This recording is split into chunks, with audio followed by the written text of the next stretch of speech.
Ooh.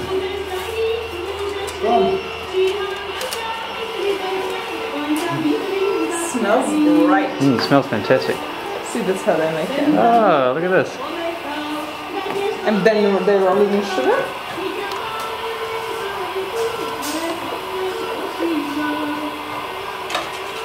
Very cool.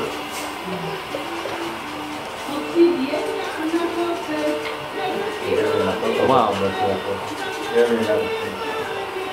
Yeah.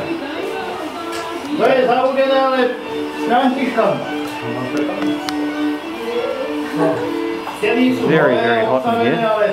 It's about 40 degrees.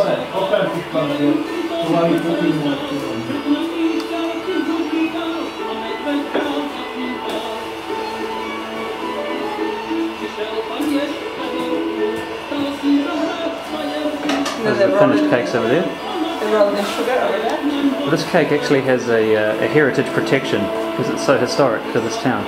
It has European Union heritage protection. It's got a little plaque on the wall. You can see they're making everything by hand. It's just fantastic. Smells good. It's about 45 degrees in here. It's roasting. They roll it in sugar, like once it's done, they go put it in the roll it in sugar. Cool.